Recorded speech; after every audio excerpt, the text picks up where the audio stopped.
My name is Aldric.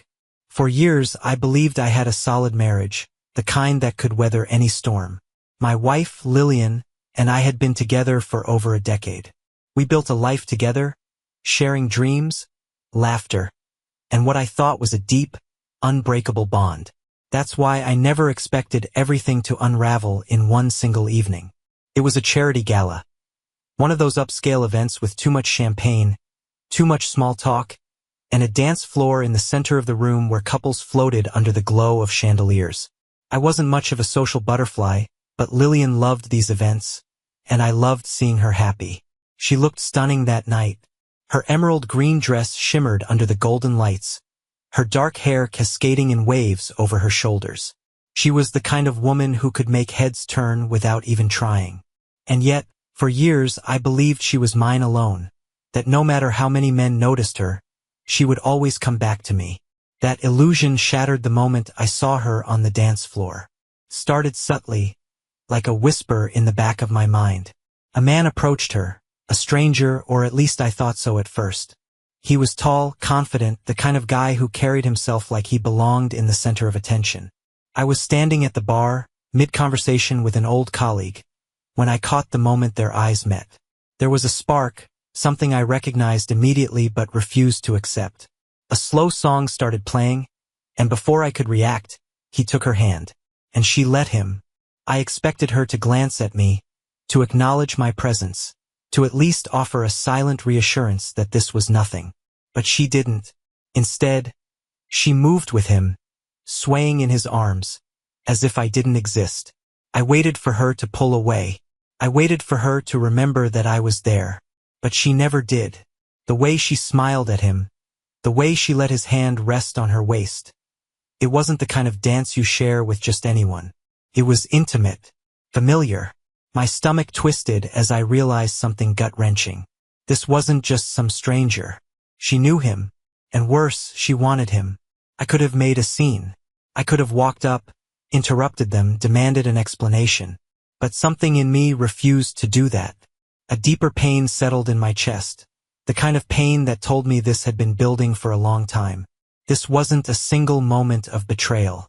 It was just the first time I was seeing it with my own eyes.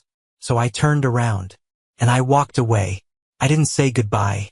I didn't give her the satisfaction of an argument. I just left. And that's when she realized her mistake. Because the moment I disappeared through the doors of that ballroom, my absence became louder than my presence ever was. And she regretted it. The cold air hit me the moment I stepped outside.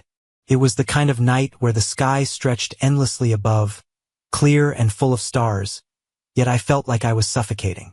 The sound of muffled music from the ballroom buzzed in the background, but I was too numb to care.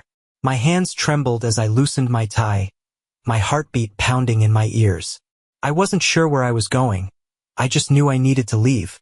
My feet carried me forward, away from the golden glow of the venue, away from the image of Lillian in another man's arms. A part of me kept waiting for her to come running after me, to realize what she had done, to chase after me like in some grand romantic gesture that would somehow make this all go away. But she didn't. She stayed. That silence, her choice to continue dancing instead of coming after me, cut deeper than any argument ever could. It confirmed what I had been too blind to see for months, maybe even years. This wasn't just a fleeting moment. This wasn't just a dance. This was a crack in the foundation that had been there all along, and I had been too foolish to notice. I made it to my car before my hands started shaking uncontrollably. My breath hitched in my throat as the reality of it all started sinking in. The way she looked at him, the way she moved in his arms. It wasn't awkward or unfamiliar, it was natural. Too natural. As if she had danced with him before. As if I was the outsider in my own marriage. I gripped the steering wheel so hard my knuckles turned white. I could hear the echo of my father's words in my head from years ago, back when I had first told him I was going to marry Lillian. Love isn't just about passion, son. It's about knowing that when you're not in the room, your wife still protects your name. But tonight, in that ballroom, my name didn't exist. I didn't exist. The weight of it all pressed against my chest, making it impossible to breathe. For the first time in my life, I didn't know what to do. Do I turn around and confront her? Do I wait for her to come home and pretend like I hadn't seen it? Do I act like the fool she clearly thinks I am? No, I couldn't do that. Instead, I turned the key in the ignition, the engine roaring to life. My mind was spinning with 1,000 thoughts, but only one thing was clear. I couldn't just sit there and let this consume me. I needed to know the truth. Because if Lillian had already crossed that line, if she had already emotionally checked out of our marriage, then I needed to know how deep the betrayal ran. And so, instead of going home, I drove. Not away from the problem, but straight toward the answers. I don't know how long I drove. The city blurred past me, neon signs and streetlights flashing like silent witnesses to my unraveling thoughts. My mind was a battlefield, anger, confusion, betrayal, and a deep, crushing sadness all warring for control. I kept seeing them, over and over again, twirling under the golden lights, her lips curling into a smile that wasn't meant for me. My hands gripped the steering wheel so tight that my fingers ached, but I didn't care. I needed to get away from that image, from the suffocating realization that my wife had chosen someone else in front of me and she didn't even have the decency to hide it. I found myself parked in front of a bar. Not a fancy one, not the kind of place where people went to socialize or be seen. It was one of those quiet corners of the city where men sat alone with their thoughts, drowning whatever haunted them in the bottom of a glass. I wasn't a drinker, never had been. But that night, I needed something, anything to quiet the chaos in my head. The bartender, a middle-aged guy with tired eyes, gave me a knowing nod as I slid onto the stool. "Long night?" he asked, pouring a whiskey before I even said a word. I exhaled, shaking my head. "You have no idea." He didn't push for details, just slid the glass toward me and went back to cleaning. It was strange, the way strangers could sometimes sense things better than the people closest to you. I sat there for what felt like hours, staring at the amber liquid in my glass, not really drinking, just thinking. The longer I sat, the more the reality of the night pressed down on me. This wasn't just about a dance. It was about what it represented. Because a woman who loved her husband wouldn't dance with another man like that. A woman who respected her marriage wouldn't look at someone else the way Lillian had looked at him. And a husband who meant something to his wife wouldn't have been ignored. I ran a hand over my face, my mind circling the same question over and over again. Had this been happening for a long time, and I had just been too blind to see it? I pulled out my phone, staring at the screen. No messages. No missed calls. No frantic texts asking where I was. Nothing. And that's when the truth hit me like a sledgehammer. She wasn't worried about me. She wasn't chasing after me, calling to apologize, trying to explain. Because she didn't care. And maybe she hadn't for a long time. That realization burned more than the whiskey I finally forced myself to sip. I needed answers. Real ones. Not just my own assumptions, not just the tortured replaying of the night in my head. I pulled up my messages and scrolled down until I found a name I hadn't reached out to in years. Someone who might have answers. Someone who might have seen what I hadn't. Jared. My oldest friend. The best man at my wedding. The one person who had always seen through people better than I did. I hesitated for a moment, then finally typed out the message. "I need to ask you something. And I need the truth. No matter how much it hurts." I hit send. And then I waited. The bar felt colder as I waited. My phone sat on the counter, the screen dark except for the message I had just sent. Jared wasn't the type to leave people on read. If he saw my message, he would reply. And if he didn't, well, maybe that would say more than anything else. I took another sip of the whiskey, my mind spiraling through every possible scenario. Was I overreacting? Had I let my emotions get the best of me? Maybe it really was just a dance. Maybe she hadn't meant anything by it. Maybe I was the one turning it into something bigger than it was. But then I thought about the way she looked at him. The way she didn't look at me. That wasn't nothing. And the fact that she still hadn't called or texted to check on me. That was the final nail in the coffin. A buzz against the wooden counter jolted me back to reality. I grabbed my phone, my pulse spiking as I saw Jared's name pop up. "Where are you? We need to talk. Now." There was no hesitation in his words. No casual, "What's up?" or "Everything okay?" Just pure urgency. I stared at the screen for a second before replying. "At Milligan's. Come alone." He didn't answer, but I knew he was already on his way. I downed the rest of my drink and motioned for the bartender. "One more." He raised an eyebrow. "Rough night?" I let out a bitter laugh. "Something like that." The truth was, I had no idea what kind of night this was turning into. All I knew was that something about Lillian's behavior had flipped a switch inside me, and I wasn't just going to let it go. 15 minutes later, Jared walked in. He looked the same as always, broad shoulders, sharp eyes, the kind of guy who never missed a detail. He spotted me immediately, crossing the room with purpose before sliding into the seat across from me. "Talk," I said, cutting straight to the point. Jared exhaled, rubbing a hand over his jaw. "I was hoping you'd never ask me this, man." A sharp chill crawled down my spine. "What does that mean?" He hesitated, like he was debating whether to say what was on his mind. And then, finally, he met my eyes. "It means I've known for a while, but I didn't know how to tell you." The bar around us faded. The clinking of glasses, the low hum of conversations, the music playing faintly from the speakers, it all blurred into the background. I felt like I had been sucker punched. "Known what, Jared?" My voice was eerily calm, but my hands were clenched into fists under the table. He let out a long breath. That wasn't the first time she's danced with him. The words landed like bricks on my chest. I swallowed hard. "How long?" Jared's expression darkened. "Months. Maybe longer." I didn't have proof, just suspicions. But tonight? That confirmed everything. I forced myself to breathe, to stay composed. "Who is he?" Jared hesitated again, but this time I wasn't in the mood for patience. "Jared, don't make me ask again." He sighed. "His name's Dominic. Works in finance, met Lillian through one of those charity organizations she's involved with. They got close fast. Too fast." I leaned back in my chair, staring blankly at the wall. Dominic. I didn't recognize the name, but that didn't matter. What mattered was that he knew my wife in a way I hadn't realized. 1,000 thoughts crashed through my head at once. Did she love him? Had she been lying to me this whole time? How many nights had she come home, kissed me, and pretended everything was fine while secretly thinking about him? I clenched my jaw. Does he know about me? Jared gave me a look that answered my question before he even spoke. "Oh, he knows." The weight of those words settled over me like a suffocating fog. This wasn't just an affair that happened in the shadows, hidden away in secrecy. This was something worse. Something calculated. Dominic knew about me. And he didn't care. And neither did my wife. Jared's voice cut through my spiraling thoughts. "What are you going to do?" I didn't have an answer yet. But I knew one thing for certain. I wasn't going to sit back and let this happen. I sat there, gripping the edge of the table as Jared's words sank in. Months. Maybe longer. That meant while I had been waking up next to her, sharing meals, laughing at inside jokes, and believing we were still a team, she had been living a different reality entirely. One where I was an afterthought. One where another man had taken a space that was supposed to belong to me. The thought made my stomach churn, a deep, burning nausea curling in my gut. I looked at Jared, my best friend, the guy who had been there for me since college, and I could see the weight in his expression. He had known, or at least suspected, and he had said nothing. I wasn't angry at him. Not yet. I was still too caught up in the hurricane of my own emotions to direct my fury at anyone but her. I pushed my glass away, suddenly disgusted by the thought of numbing myself. I needed clarity, not fog.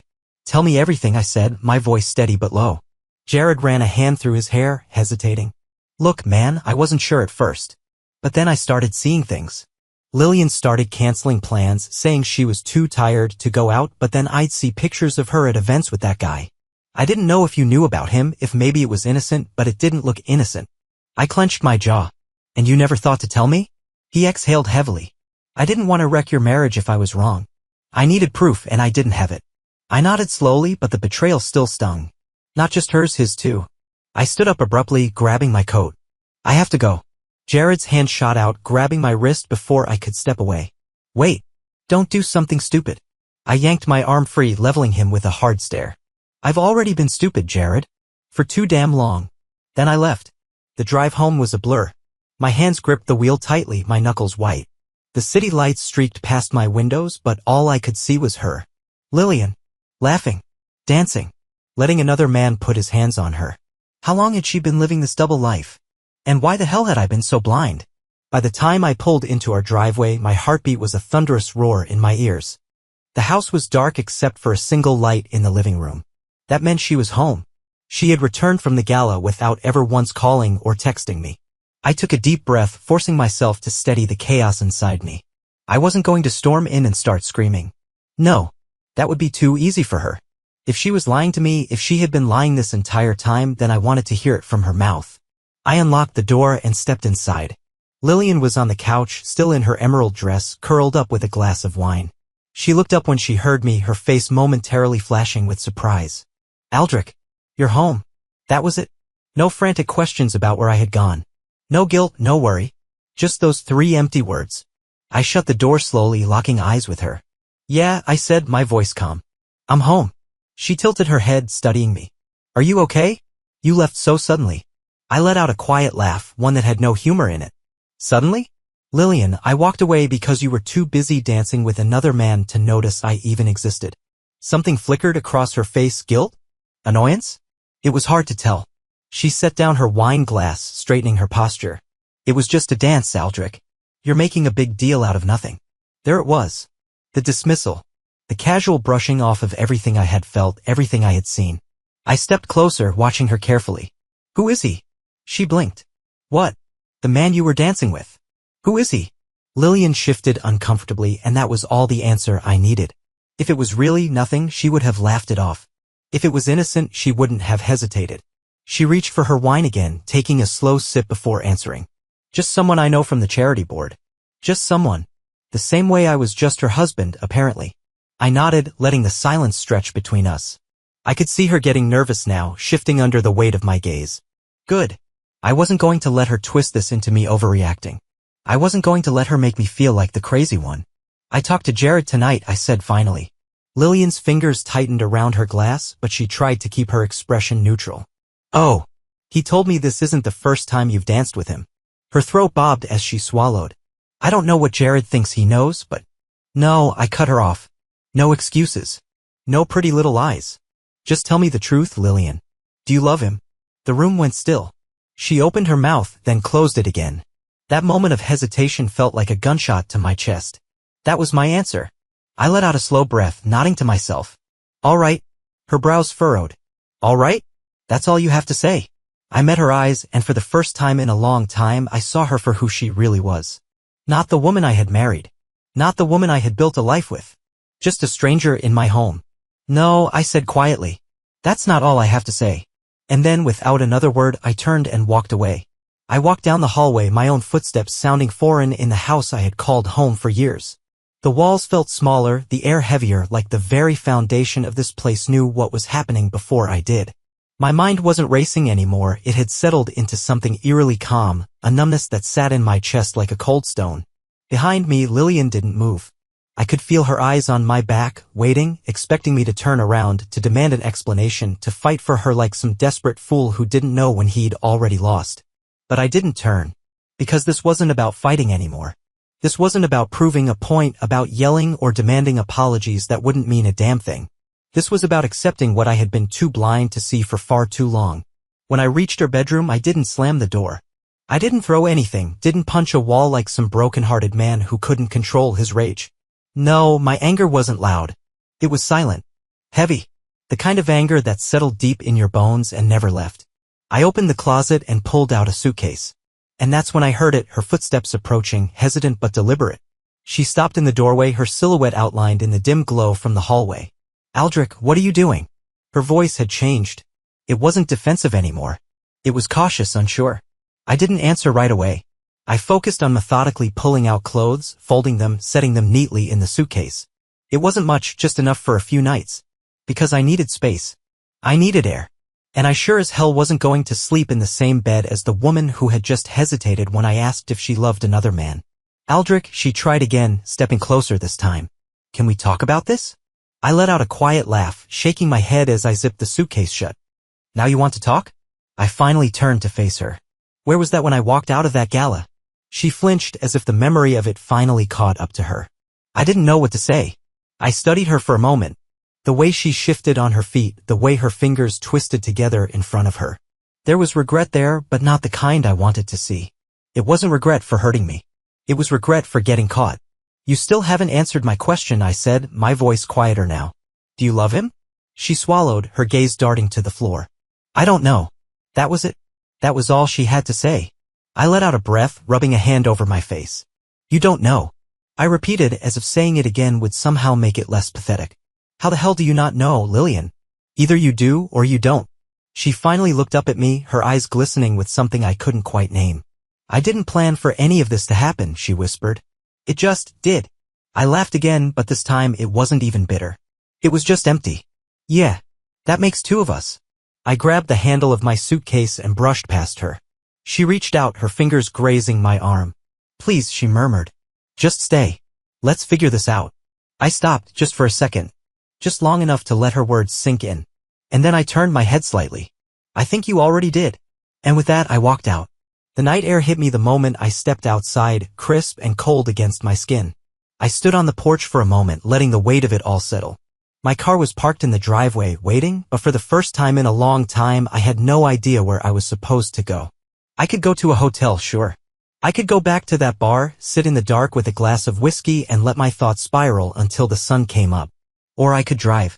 Just keep driving until the city lights faded into nothing, until I didn't have to think about the fact that my wife had just admitted to feeling something for another man.